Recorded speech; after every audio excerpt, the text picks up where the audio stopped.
আর চিন্তা করতে হবে না কাউকে। এই তিন ধরনের মেয়েদের জন্য ব্যাপক খুশির খবর।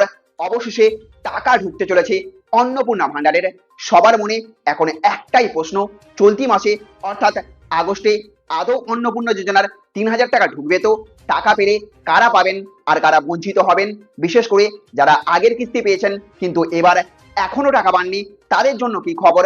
যারা নতুন আবেদন করেছেন, যারা 10ই জুলাইয়ের আগে আবেদন করেছেন, তারা টাকা পাবেন কিনা, পেলে কবে পাবেন? আজকের ভিডিওতে এই সমস্ত প্রশ্নের উত্তর একদম সহজভাবে জানাবো, তাই ভিডিওটি শেষ পর্যন্ত দেখুন।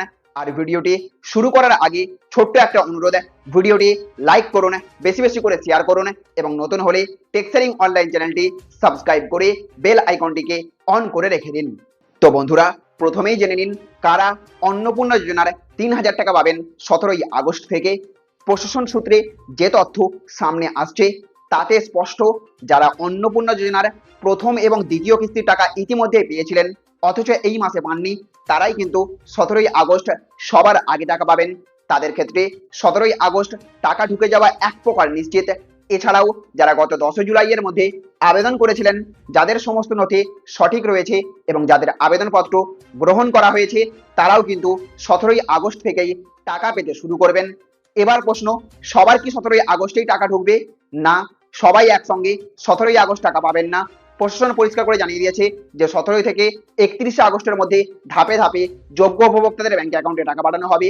এবার যারা জুলাই মাসের 10 তারিখ থেকে 31শে জুলাইয়ের মধ্যে আবেদন করেছেন, তাদের টাকা পেতে কিছুটা সময় লাগবে, কারণ এই সমস্ত নতুন আবেদনকারীদের ভেরিফিকেশনের কাজ এখনো সম্পূর্ণ করা সম্ভব হয়নি। তাই প্রক্রিয়া শেষ না হওয়া পর্যন্ত তাদের অপেক্ষা করতে হবে।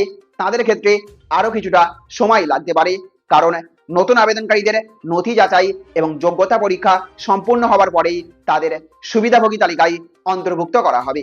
এছাড়া প্রকল্পের নির্ধারিত যোগ্যতা পূরণ না করলে আবেদন বাতিলও হতে পারে, তাই ভুল তথ্য দিয়ে আবেদন করা বা কোনো তথ্য গোপন করার চেষ্টা করবেন না।